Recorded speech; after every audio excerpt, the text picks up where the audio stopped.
Hola a todos, hola Iglesia. Es un placer darte la bienvenida al servicio online de Raíces y Alas. Gracias por conectarte nuevamente con nosotros y si es la primera vez que nos visitas, es realmente especial contar contigo y seguramente también lo es para el Señor. La razón por la que nos juntamos hoy es una y muy simple. Buscamos tener un encuentro profundo con Dios y ser transformados por Él y su palabra. Y para ello, de inicio, vamos a hacer unas canciones de alabanza a Dios que esperamos puedas disfrutar. No te desconectes.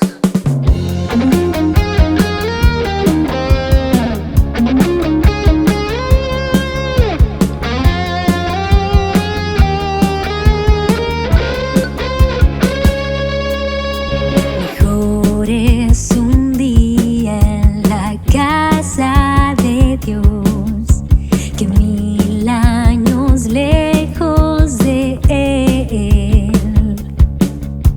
Prefiero un rincón en la casa de Dios que todo el palacio de un rey, que todo el palacio de un rey.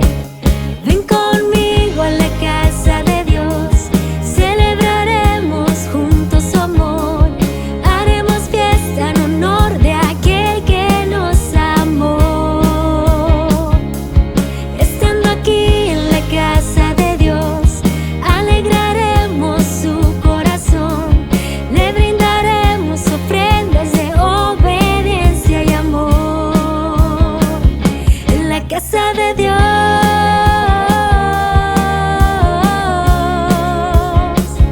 en la casa de Dios,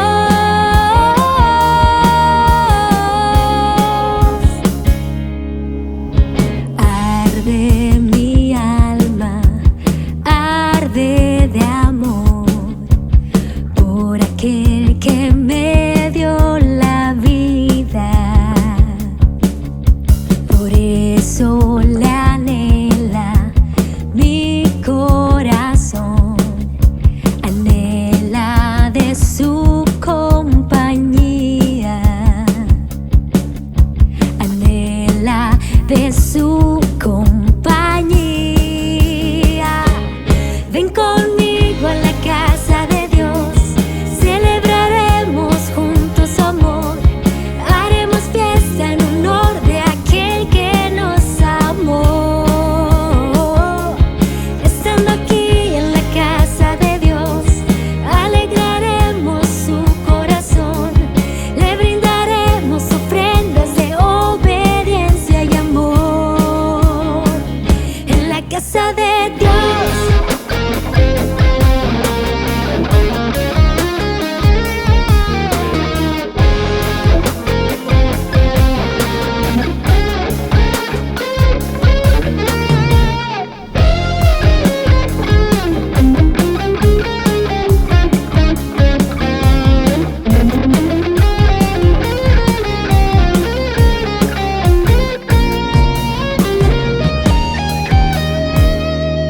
ven conmigo a la casa de Dios, celebraremos juntos su amor, haremos fiesta en honor de aquel que nos amó. Estando aquí en la casa de Dios, alegraremos su corazón, le brindaremos ofrendas de obediencia y amor. Ven conmigo a la casa de Dios, celebraremos juntos su amor, haremos fiesta en honor de aquel que nos amó. Estando aquí en la casa de Dios, alegraremos su corazón, le brindaremos ofrendas de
Rey, Él es el Rey, Él es el Rey de mi vida. Él es el Rey, Él es el Rey, reina con autoridad. Su reino eterno es, su trono el cielo es.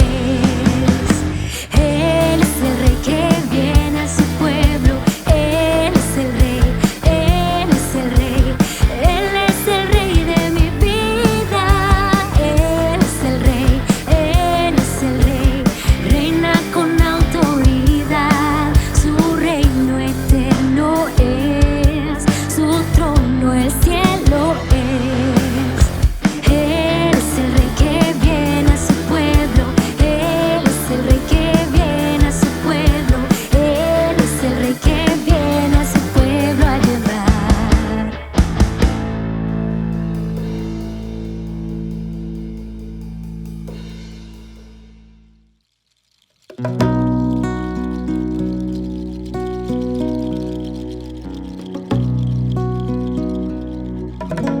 Porque tú eres bueno, porque para siempre tu misericordia es. Cada mañana al despertar, sé que en ti puedo confiar. Me sostienes por tu gran fidelidad. Porque tú eres bueno, porque tu justicia eterna es. En ella yo me deleitaré, en tu verdad caminaré, por tu senda de justicia guíame.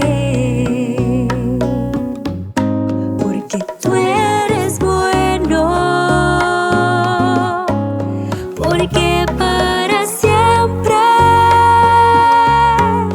tu misericordia es. Cada mañana al despertar, sé que en ti puedo confiar. Me sostienes por tu gran fidelidad. Cada mañana al despertar, sé que en ti puedo confiar. Me sostienes por tu gran fidelidad. Cada mañana al despertar, sé que en ti puedo confiar. Me sostienes por tu gran fidelidad.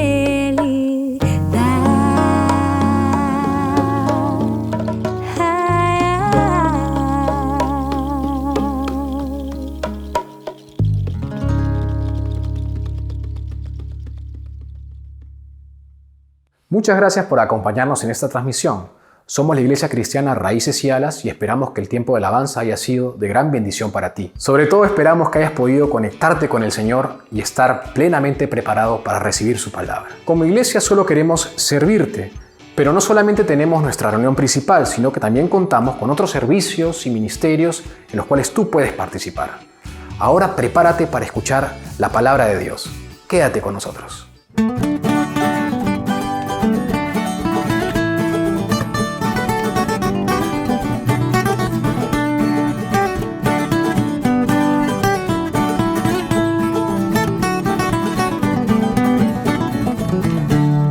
Muchas gracias por acompañarnos nuevamente en esta transmisión. Espero, como siempre, que el tiempo de alabanza te haya ayudado a conectarte con el Señor, a prepararte para este tiempo tan especial de estudio de su palabra. Te quiero pedir que me acompañes, por favor, en oración para dirigirnos al Señor, buscando su dirección, buscando de que Él sea quien nos enseñe en este estudio bíblico que vamos a realizar. Por favor, ¿dónde estás? Te invito a que cierres tus ojos y me acompañes en oración. Señor, gracias porque al venir a tu palabra, venimos a tu propia voz, Señor. Este bendito libro es lo que tú nos has revelado, Señor, para conocerte, para saber cómo vivir.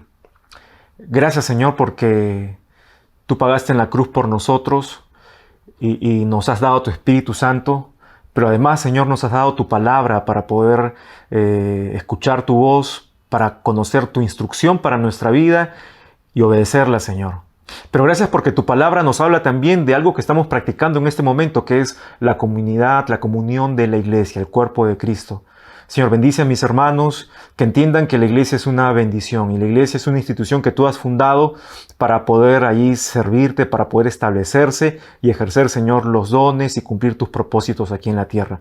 Gracias, Señor, por esta reunión y te pido que nos ayudes a entender y a obedecer tu palabra. En tu nombre, Jesús, amén y amén. Muy bien, continuamos con nuestro estudio del libro de Santiago llamado Bajo Presión. Ya hemos visto, bueno, ya prácticamente tenemos casi cubiertos las 5 características, los 5 elementos que tienen que estar en la vida de toda aquella persona que se encuentra bajo presión, ¿no? Recuerda que el auditorio, los destinatarios principales de esta carta en ese momento, los destinatarios originales, eran judíos que estaban en dispersión, judíos cristianos, ¿no? Que se encontraban bajo momentos de mucho sufrimiento, de mucha pérdida, bajo presión, ¿no? Por eso que estamos estudiando esta carta, porque es muy pertinente para lo que estamos viviendo en estos tiempos. Bueno, hemos visto que estos 5 elementos o 5 características que tienen que estar en nuestra vida cuando estamos bajo presión son la actitud correcta, sumo gozo, la perspectiva correcta, sabiendo que esto que nos pasa tiene un propósito, a saber, es producir paciencia. Hablamos de la palabra griega upomone. Después hablamos de la madurez, que la paciencia es un proceso que nos lleva hacia la madurez, siempre y cuando tengamos la actitud correcta, ¿no? Luego hablamos acerca de la humildad. Si alguno de vosotros tiene falta de sabiduría, la importancia de reconocer que nos falta y que necesitamos y que debemos pedir, ¿no? Y finalmente nos quedamos viendo el tema de la fe, ¿no? El tema de la fe. Así que vamos a leer nuevamente Santiago 1, versículos del 6 al 8 y vamos a terminar de desarrollar este punto. Dice, pero pida con fe, se refiere a la sabiduría, ¿no? No dudando nada, porque el que duda es semejante a la onda del mar, que es arrastrada por el viento y echada de una parte a otra. No piense pues que quien tal haga, que recibirá cosa alguna del Señor.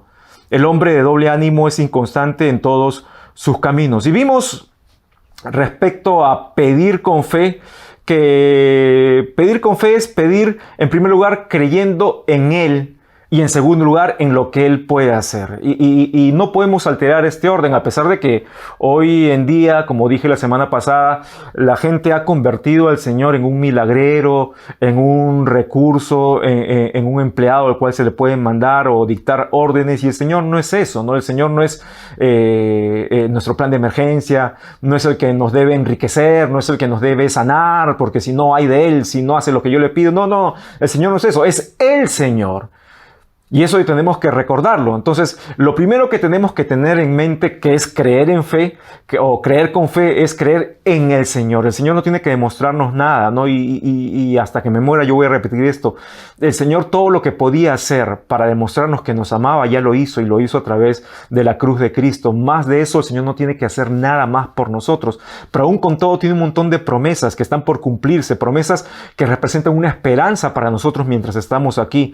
Por eso es que mientras estamos en crisis, en dificultades, ¿no? Mientras estás sufriendo yo no sé, diferentes cosas que estés pasando en este momento, tú tienes que recordar de que el Señor no solamente ha muerto por ti y con eso demostró y puso el sello a su amor para nosotros, para ti y para mí, sino que además Él tiene promesas y tiene una esperanza de encontrarnos con Él y vivir en la eternidad con Él, ¿no? Y es una gran esperanza, pero el Señor no tiene que demostrarnos nada. Por eso es que tenemos que creer en primer lugar en Él, ¿no?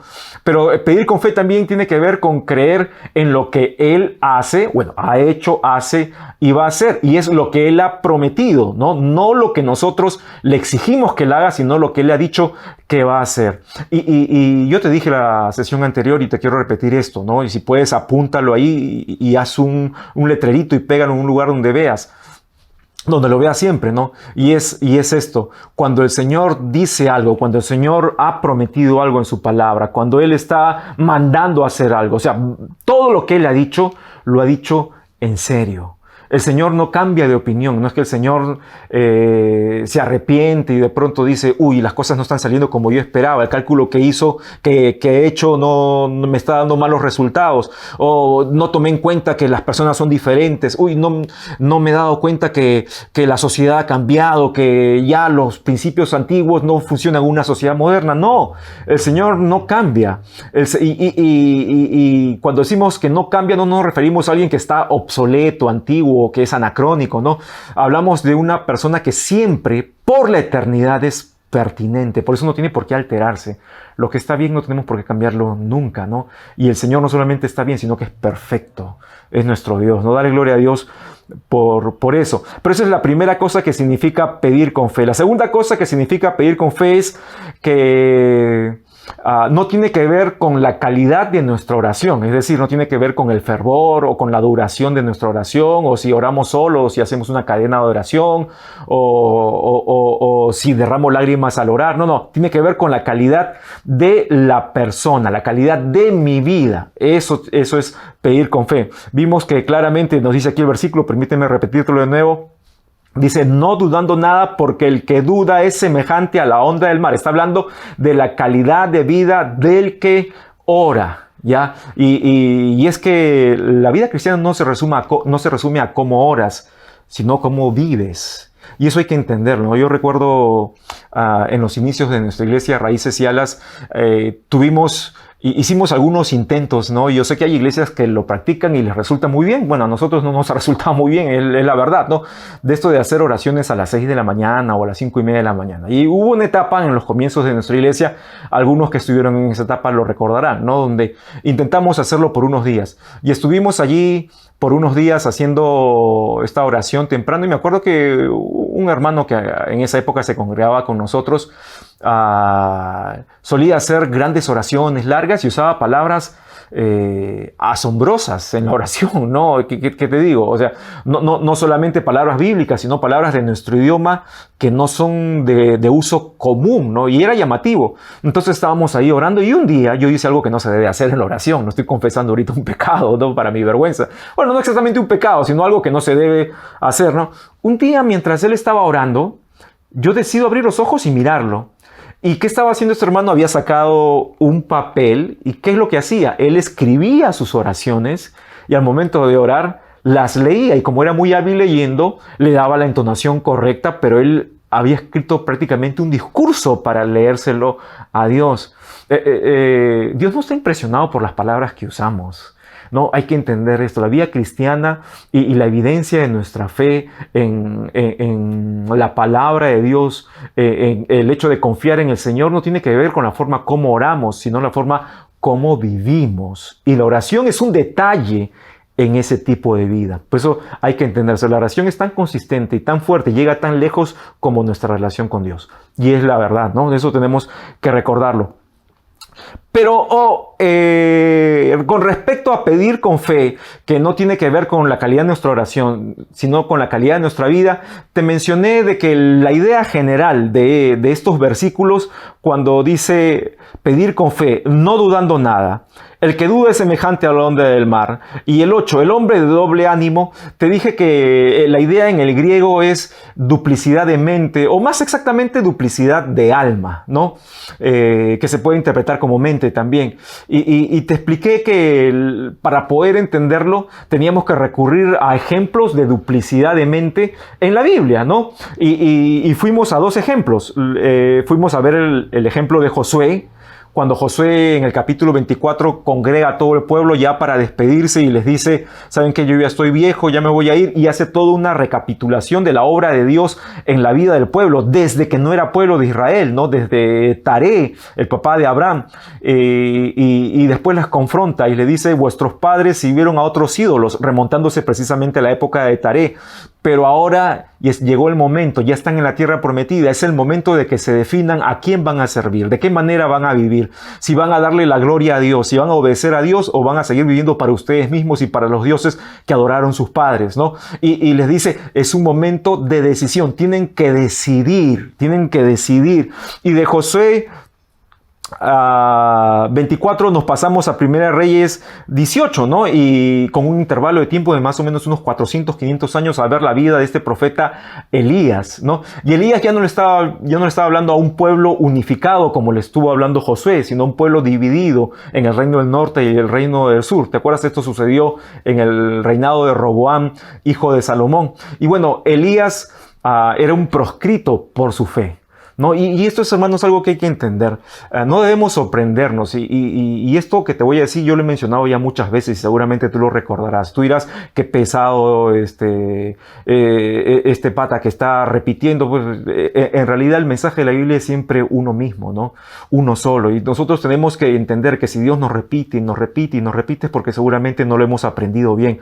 Pero esto es lo que te quiero repetir. No debemos sorprendernos de que nos vengan dificultades y que de repente no seamos del agrado de la gente, del agrado del mundo. ¿Por qué? Porque somos hijos de Dios, pero además, como dice el apóstol Pablo, somos atletas, somos luchadores, somos labradores, somos soldados, ¿no? Somos corredores. Entonces, somos soldados, somos gente que está en la lucha, en la brega, y Satanás quiere destruirlos, ¿no? Entonces, hay que recordar esto. Entonces, Elías era un proscrito por causa de su fe. Y aun cuando habían otros hombres fieles al Señor, algunos también profetas, Elías, digamos que era quien encarnaba y representaba esa fidelidad del Señor que tanto el rey Acab como su mujer, y sobre todo su mujer Jezabel, odiaban y querían desaparecer, ¿no? Y Elías dio un mensaje que no le gustó a Acab, ¿te acuerdas? No va a volver a llover hasta que yo no lo diga. Y 3 años y medio pasaron y no llovía. Y Elías de pronto se aparece en el camino de Abdías, ¿te acuerdas? Uno de los manos derechas del rey Acab, y le dice, me voy a reunir con Acab. Y pasa algo muy simpático ahí que comentamos la sesión anterior. Bueno, se reúne con Acab y Acab le dice, tú has causado todo este problema, mira, no hay agua, la gente se muere de hambre, las cosechas se han arruinado, y Elías le dice, no, el problema no es lo que yo dije, el problema es que tú no haces caso a lo que Dios ha dicho, y siempre ese es el problema en nuestra vida. Recuerda, las circunstancias, por más problemáticas que sean, no representan, si es que tú y yo somos cristianos, un gran problema para nosotros. El problema más grande, la miseria más grande, la desgracia más grande para nosotros es sucede cuando desobedecemos la palabra de Dios, no cuando nos vienen problemas. O sea, Elías le dice claramente acá, la crisis más grande del pueblo no es que no llueve, no es que los sembríos se han arruinado, entendiendo de que sí, eso era una desgracia, ¿no? Pero dice, la desgracia más grande es que tú, siendo el líder, has desechado la palabra de Dios. Y le hace una convocatoria, ¿no? Le dice, trae a los 850 profetas entre de Acera y entre de Baal, y vamos a encontrarnos aquí, convoca a todo el pueblo. Y no te lo dije la semana pasada, pero Elías pudo haber, en ese momento de la convocatoria, hecho una gran oración, ¿no? Como este hermano que te digo que sacaba su papel a leer su discurso que había escrito, ¿no? Pudo haber hecho todo un discurso, Señor, que vuelva a llover y que todos vean tu poder, y pudo haber traído la solución al problema, al efecto colateral de del problema principal del pueblo. Recuerda, la falta de lluvia era un problema colateral. El problema principal era el abandono del Señor, el abandono a la palabra de Dios, el haberle dado la espalda a Dios e irse en pos de Baal. Eso es lo que había hecho el pueblo, liderado por este mal rey Acab y su mujer, ¿no? Pero Elías no hizo eso, porque Elías llevó al pueblo a un punto de decisión, ¿no? Y eso es lo que tenemos que recordar. Y quiero que me acompañes a leer, por favor, 1 Reyes 18, el versículo 20. Dice, entonces Acab convocó a todos los hijos de Israel y reunió a los profetas en el monte Carmelo, a los profetas de Baal y de Astarte, o Acera, por supuesto, ¿no? 21. Y acercándose Elías a todo el pueblo, dijo, Y esta es la pregunta con la que nos quedamos la semana pasada, ¿no? ¿Hasta cuándo claudicaréis vosotros entre dos pensamientos? Duplicidad de mente, duplicidad de alma. Es o Dios o lejos de Dios. No podemos estar nosotros conviviendo y tratando de fingir un compromiso con Dios que no tenemos, ¿no? Un paso con Dios, un pie con Dios y un pie lejos de Dios. Eso no le agrada a Dios. Cristianos a la mitad del camino, ¿no? Que de su punto de partida, bueno, ni siquiera a la mitad, no han llegado ni a la mitad del camino y están más cerca del punto de partida que de la meta. Eso no es lo que Dios busca. Y Elías confronta a la multitud, le dice: ¿hasta cuándo claudicaréis entre dos pensamientos? Si Jehová es Dios, seguidle, y si Baal, id en pos de él. Y el pueblo no respondió palabra. Bueno, y el resto del relato lo conoces. Elías lanza un desafío a los profetas de Baal. Le dice, bueno, que en este momento Baal demuestre si él es Dios o si el Dios que yo sirvo, Jehová, es Dios. Que lo demuestren los dos. Y ves que los profetas de Baal construyen un altar y se pasan buenas horas del día flagelándose, autoinfringiéndose dolor. Baal, respóndenos, era lo que gritaban. Baal, respóndenos. Y Elías del otro lado se burlaba y decía: seguramente está durmiendo, seguramente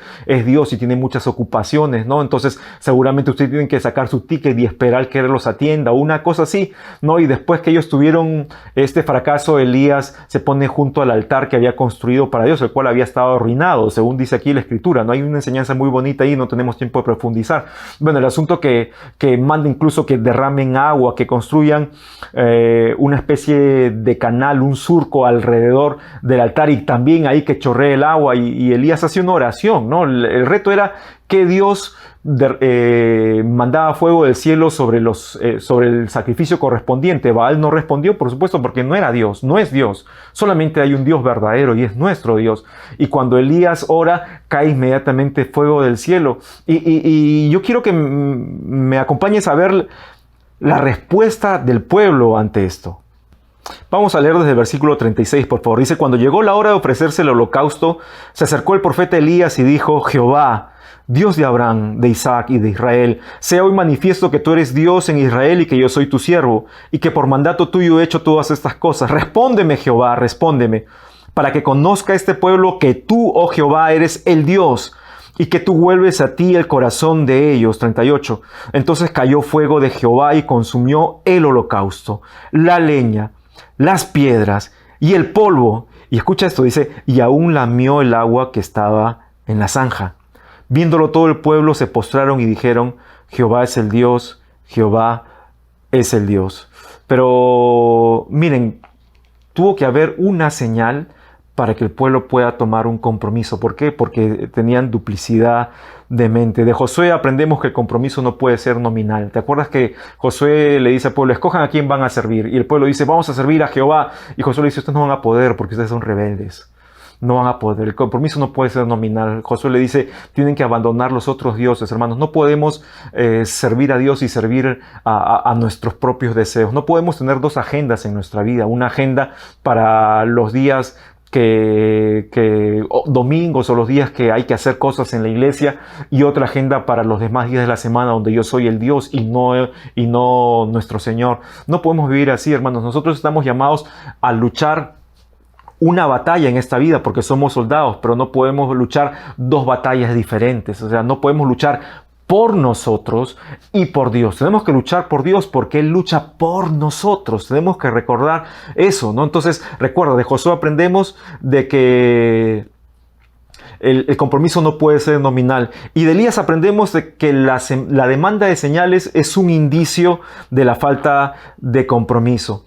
Y en el Nuevo Testamento el apóstol Pablo, sin mencionar específicamente estos pasajes, nos enseña algo que podríamos decir que resume un poco la enseñanza de ambos.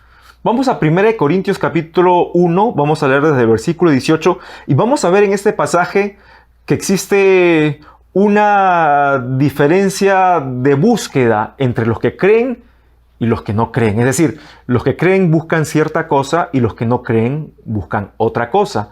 Y vamos a ver qué significa el Evangelio para los que creen y los que no creen.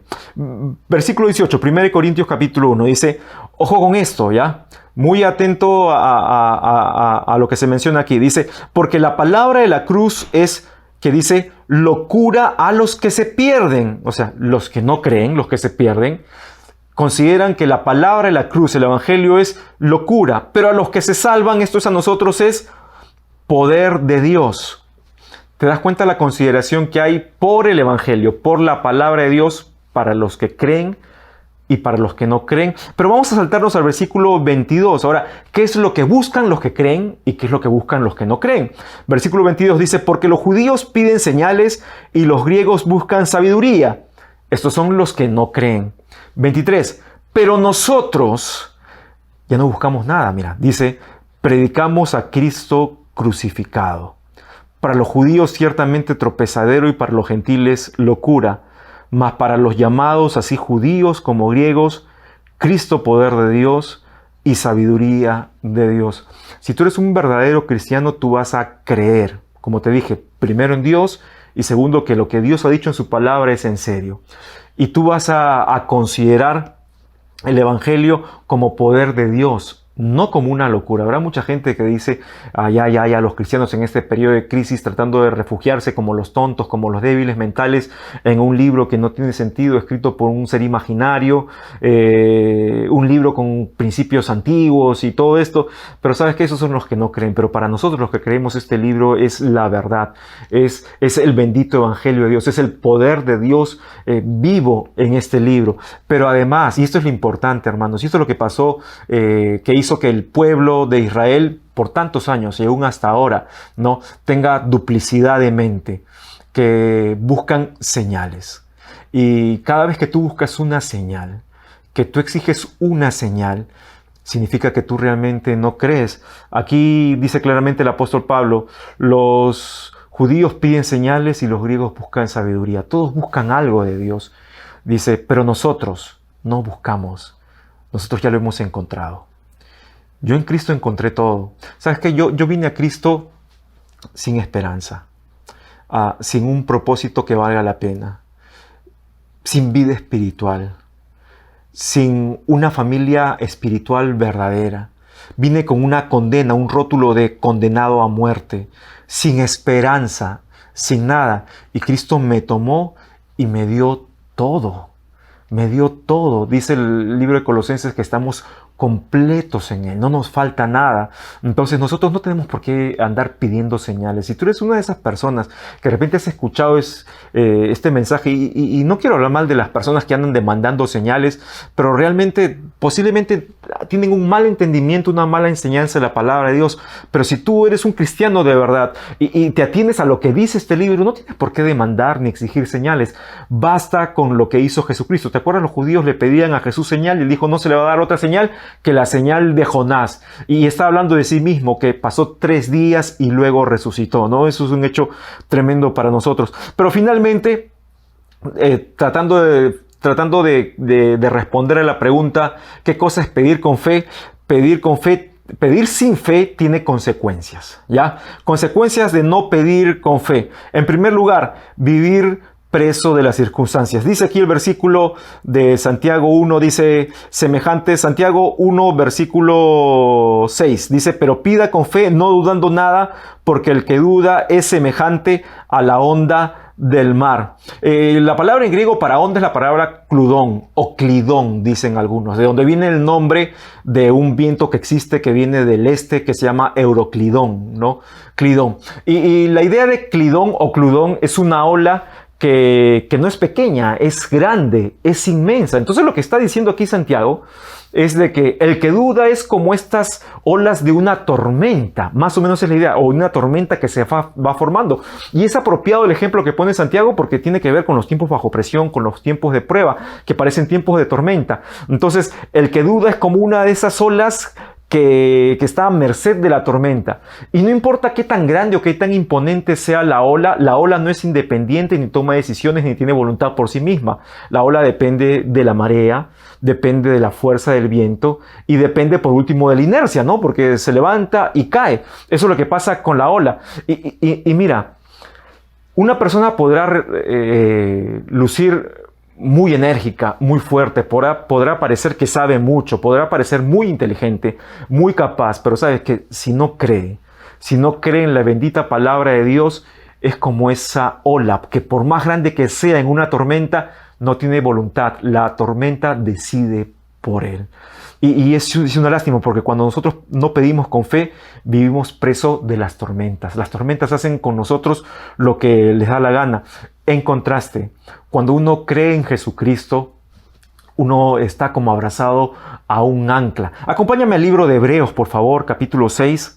Vamos a leer desde el versículo 17. Hebreos 6, 17 dice: por lo cual, queriendo Dios mostrar más abundantemente a los herederos de la promesa la inmutabilidad de su consejo, interpuso juramento. Bueno, te voy comentando algo del capítulo 6 del libro de Hebreos. Es uno de los capítulos, digamos, un poco más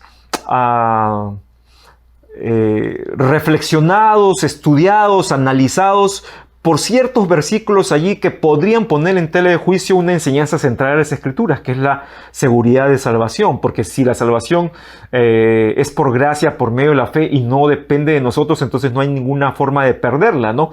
Pero no es mi objetivo en hablarte acerca de eso, pero simplemente te menciono ese detalle del libro de Hebreos capítulo 6, y está en versículos anteriores a lo que estamos leyendo, ¿no? Pero de ahí el escritor de Hebreos pasa a detallar la seriedad de la promesa de Dios para nosotros y cómo nosotros debemos vivir en esa esperanza, ¿no? Y te repito el versículo 17, dice: por lo cual, queriendo Dios mostrar más abundantemente a los herederos de la promesa la inmutabilidad de su consejo. Mira, inmutabilidad de su consejo, es decir, que la palabra de Dios no cambia nunca, ¿no? Interpuso juramento, para que por dos cosas inmutables, en las cuales es imposible que Dios mienta. ¿A qué cosa se refiere? A la promesa que ha hecho, dice el versículo 17, herederos de la promesa, y la otra cosa es el juramento, que representa su carácter. Vamos al versículo 18, dice: para que por dos cosas inmutables, como te dije, la promesa y el juramento, ¿no? En las cuales es imposible que Dios miente, y la palabra imposible es imposible. No es que es de repente imposible, no, es imposible que Dios mienta. Nuestro Dios no miente, hermanos. Nuestro Dios no miente. Dice: tengamos mira qué lindo esto, fortísimo consuelo los que hemos acudido para asirnos de la esperanza puesta delante de nosotros. Hermanos, nosotros podemos vivir aferrados a este consuelo porque es fortísimo, hermanos. Y si habla de consuelo, es porque está hablando de un tiempo de dificultad. Mientras vivamos aquí, te repito lo que Jesús dijo en Juan 16:33. Dijo: en el mundo tendréis aflicción, hermanos. Pero tenemos, al lado de la aflicción, tenemos un fortísimo, más fuerte que la misma aflicción, consuelo. Dice: los que hemos acudido para asirnos, abrazarnos de la esperanza puesta de nosotros. Versículo 19. Mira qué bonito esto. Dice: la cual tenemos como segura y firme ancla del alma, y que penetra hasta dentro del velo, hablando del simbolismo del tabernáculo de reunión, ¿no? Y el lugar santísimo. Pero ¿sabes qué, hermanos? En contraste a lo que nos dice Santiago, de que el que duda es como esa ola que por más grande e imponente que parezca, en realidad es manejada por la tormenta. No importa qué tan inteligente, qué tan fuerte, qué tan hábil sea la persona, si no cree, es un títere de las circunstancias, de las tormentas de la vida, ¿no? Pero en contraste, el que se abraza a esa esperanza, la cual es cierta porque Dios la ha prometido con juramento, ha hecho un juramento al respecto de esa promesa, ¿no? Si nos hacemos, dice que para nuestra alma es como un ancla. ¿Y qué es lo que pasa con un ancla? Pero es curioso porque como que el ejemplo no cuadraría mucho, porque mientras el ancla en el mar se tira hacia abajo, nuestra ancla, nuestra esperanza está tirada hacia arriba, ¿no? Porque nosotros un día nos vamos a encontrar con el Señor. Y mientras el ancla busca tiene como propósito que no se mueva la embarcación, nuestra ancla, que está basada en el Señor, nos lleva en movimiento, ¿no? Nos dice que vamos de triunfo en triunfo y vamos avanzando, no nos detiene. Pero igualito la idea es que nos mantiene firmes. ¿En dónde? En una esperanza. Es un contraste bien grande, ¿no? Otra consecuencia de no pedir con fe. Nos dice que quien tal hace, o la persona que hace eso, no espere recibir nada de parte del Señor. Y qué interesante, hermanos, porque se puede tener éxito terrenal sin tener un compromiso celestial. Es decir, sin estar comprometido con el Señor. Claro que sí, claro que se puede, ¿no? Proverbios 10:22 dice, la bendición de Jehová es la que enriquece y no añade tristeza con ella. Y hay una diferencia entre cuando tú logras cosas por tu esfuerzo, sin un compromiso con el Señor, y cuando es el Señor el que te regala esas cosas. Y la diferencia es el resultado en tu vida. ¿Qué es lo que produce la riqueza en tu vida? Cuando logramos cosas sin el Señor, lo que obtenemos no es una bendición, sino un obstáculo. Y eso lo tienes que recordar. Qué pena es que en nuestra época llena de consumismo hay tantos cristianos engañados por eso y atrapados, persiguiendo las cosas terrenales, como si nuestra vida estuviera destinada a permanecer para siempre aquí en la tierra. Y no es así. Nos hemos olvidado de que nuestro destino es con el Señor, de que las cosas celestiales son las cosas que debemos anhelar. El apóstol Pablo dice en Colosenses, poner la mira en las cosas de arriba, donde está Cristo, no en las cosas de la tierra. El apóstol Pablo, con todo el gran bagaje que tuvo de éxitos profesionales y personales, en Filipenses 3 nos dice de que todo lo que era ganancia, y que por cierto cualquier persona en este mundo podría estimar como ganancia, Pablo decía, las he estimado como pérdida, por amor de Cristo, dice, por el cual lo he perdido todo, lo he dejado todo, no me interesa, no sufro, porque mi mirada está puesta en el galardón. En 1 Timoteo, el mismo apóstol Pablo dice, me está reservada la corona de vida, la corona de justicia. Hermanos, hay que entender que nuestra vida no está afincada aquí. El Señor aquí te puede bendecir mucho, pero eso no es tu propósito en la vida. Tu propósito en la vida es hacer la voluntad del Señor, ¿no? Y últimamente, cuando nosotros nos dedicamos a buscar cosas para nosotros mismos, por definición, ¿no? Buscar cosas para nosotros mismos es lo contrario al amor de Dios en nuestros corazones, porque el amor da, no acumula, ¿no? Y ya que te he mencionado esto, acompáñame por favor al libro de Lucas capítulo 12. Lucas capítulo 12. Porque, hermanos, tenemos que entender que nosotros no podemos ser el propósito de lo que de la bendición del Señor aquí en la tierra, ¿no? Y hay muchos que no se dan cuenta, hermanos, y vivimos a la sombra de una prédica tan perjudicial y engañosa como el Evangelio de la Prosperidad, donde se nos dice que si tú eres un hijo de Dios, si tú eres el hijo del Rey, si tú tienes los tesoros celestiales, esos se tienen que reflejar también en la tierra, entonces tú tienes que caminar con los tesoros celestiales también aquí, y tienen que convertirse en tesoros terrenales, porque el Señor te da manos llenas, porque el Señor recompensa, y citan pasajes de la Escritura totalmente fuera de contexto y sin entender la enseñanza general de las Escrituras, ni siquiera tomando en cuenta el tipo de vida que vivieron las personas que escribieron eso, ¿no? A saber, por ejemplo, Pablo en Filipenses 4 dice, mi Dios pues suplirá todo lo que os falte, pero Pablo murió con bastantes carencias terrenales, digo, ¿no? Y entonces, sin mucha reflexión, se nos ha metido una prédica que no tiene que ver nada con el mensaje de Dios, ¿no? Y entonces hay cristianos, Señor, bendíceme, Señor, dame, Señor, quiero acumular, Señor, prospérame. Hermanos, y nadie ora, Señor, la mies es mucha, obreros pocos, manda obreros a tu mies. Esa oración no se hace. Esa oración no se hace, es una lástima, ¿no? Vamos a Lucas, como te dije, capítulo 12. Y vamos a leer una historia que contó Jesús. Y yo te pido que prestes atención a los posesivos que se muestran en esta historia. Dice, también les refirió una parábola diciendo, la heredad de un hombre rico había producido mucho. Nota, la heredad de un hombre rico había producido mucho. Y él pensaba dentro de sí, mira qué miserable es cuando tú vives como teniendo como meta tú mismo, o sea, tú mismo eres la meta de tu vida, la meta de tu realización eres tú, no tienes con quién hablar, tienes que hablar contigo mismo, ¿no? O sea, haces tu grupo contigo solo, ¿no? Nada más, ¿no? Dice, y él pensaba dentro de sí diciendo, ¿qué haré? Y qué triste esto, dice, porque no tengo dónde guardar mis frutos. Y la pregunta es, ¿no tenía con quién compartir tampoco? Pues no.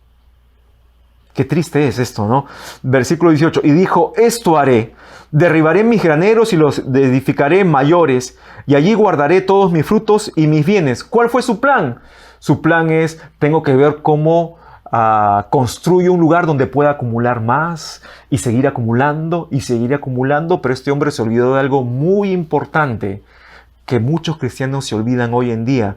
Versículo 18, perdón, 19. Y diré mi alma, muchos bienes tienes guardados para muchos años, repósate, come, bebe, regocíjate. Otra vez el mismo pensamiento, ¿no?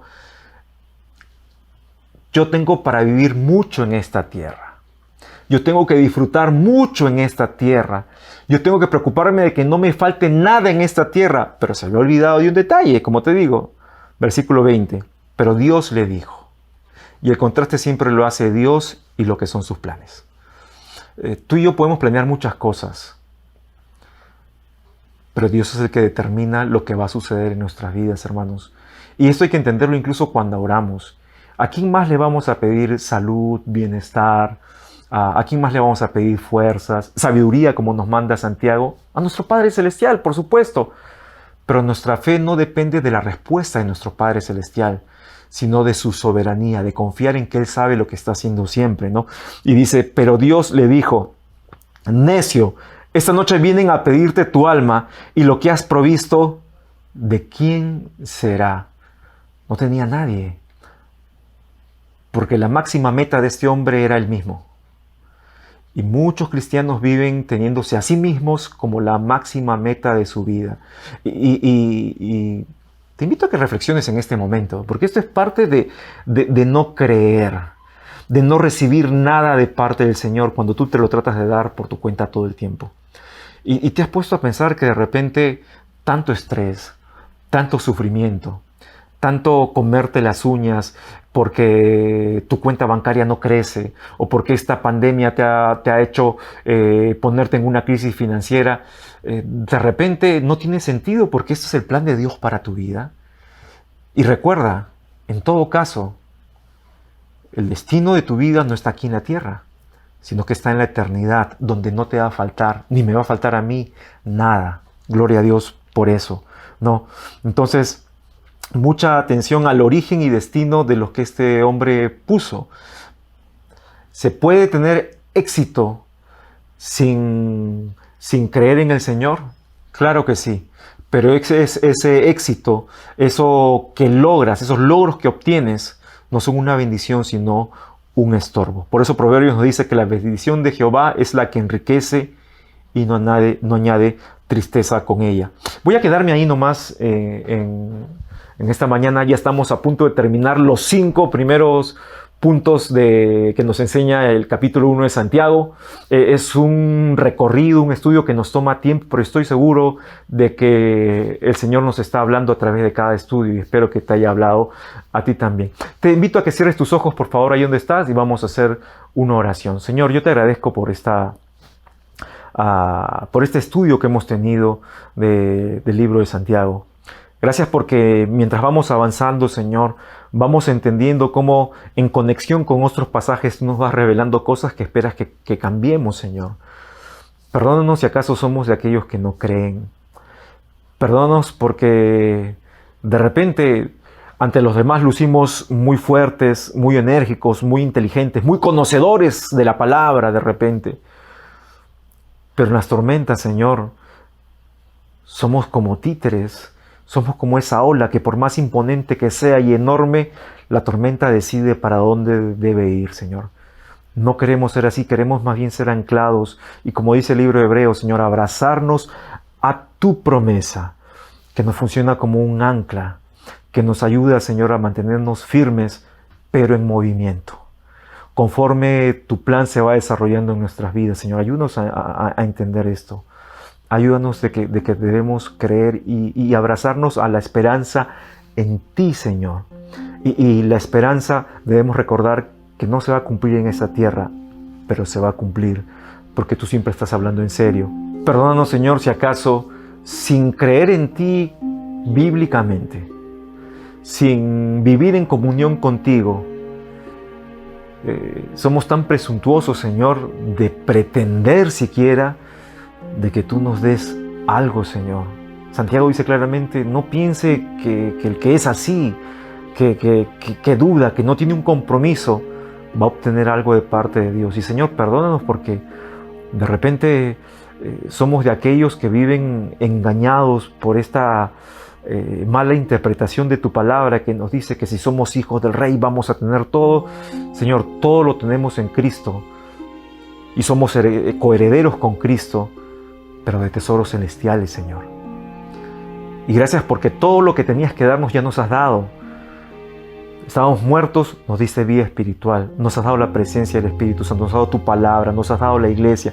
Tenemos todo lo que necesitamos para luchar como soldados aquí, Señor. Pero perdónanos si acaso hemos malinterpretado tus promesas y vivimos engañados por eso, Señor. Ayúdanos a no ser nuestro propio objetivo. Si alguno de nosotros, Señor, de repente está viviendo estresado por el consumismo, por el engaño de querer tener más acá, de obtener su mejor vida acá, Señor, ayúdale o ayúdanos a entender de que eso es un engaño satánico, Señor. Que lo que tú buscas que hagamos aquí es que cumplamos tu voluntad de glorificarte y hacer discípulos. Señor, son tiempos en los que estamos bajo presión, pero son tiempos preciosos donde tu palabra tiene que dirigir nuestras mentes, nuestros corazones, nuestras decisiones, nuestras acciones. Ayúdanos a hacerlo así, Señor. En tu nombre, Jesús. Amén y amén.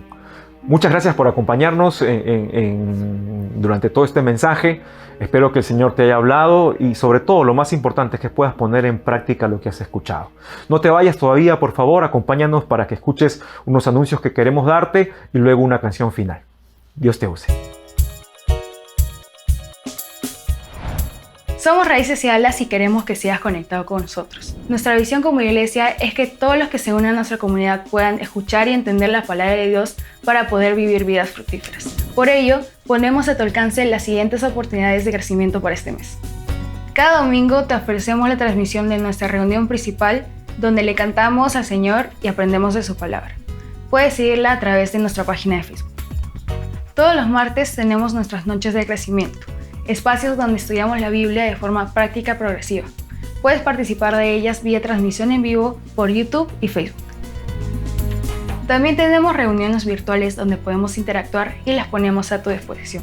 Reuniones de hombres cada miércoles a las 9 de la noche, reunión de oración cada jueves a las 9 de la noche y reuniones de mujeres y matrimonios en las fechas indicadas. Además, podemos enviarte una breve reflexión bíblica a tu bandeja de email de lunes a viernes para que puedas meditar y practicar la palabra de Dios en tu vida cotidiana. También puedes encontrar clases de la Biblia para niños y música con letra inspiradora en nuestro canal de YouTube. Y si estás interesado en profundizar el estudio de la Biblia, te ofrecemos los cursos de nuestra plataforma virtual de aprendizaje. Si quieres más información, unirte a nuestra comunidad o participar en alguna de nuestras actividades, por favor escríbenos a informes@raicesalas.org y síguenos en nuestras redes sociales. Dios te use.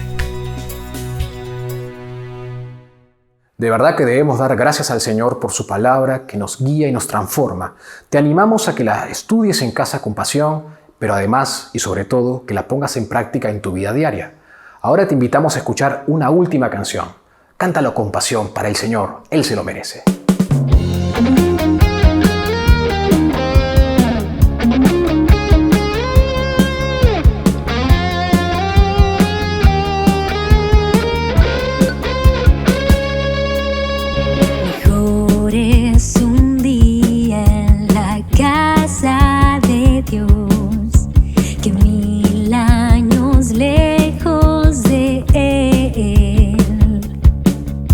Prefiero un río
la casa de Dios, celebraremos juntos su amor.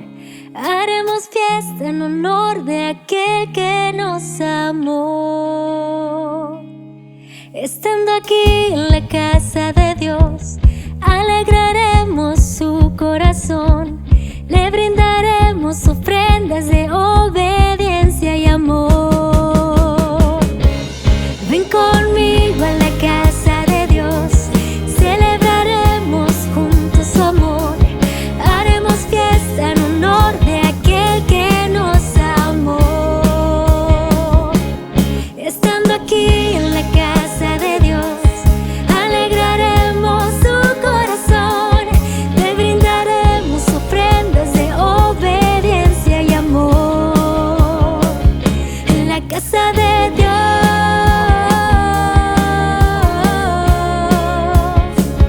en la casa de Dios.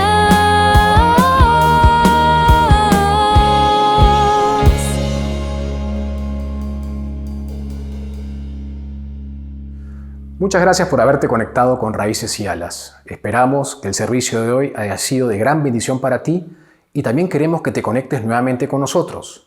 Si quieres más información sobre nosotros o hacer algún pedido de oración, puedes escribirnos a informes@raicesalas.org o visitar nuestro sitio web raicesalas.org. Si eres ya parte de Raíces y Alas, te recordamos que como cristianos tenemos un compromiso de ofrendar, lo cual es fundamental además para cumplir nuestra visión como iglesia.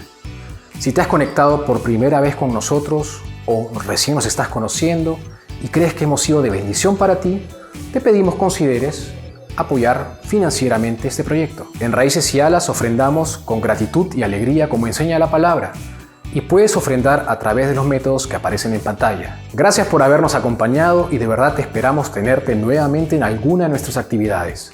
Dios te use.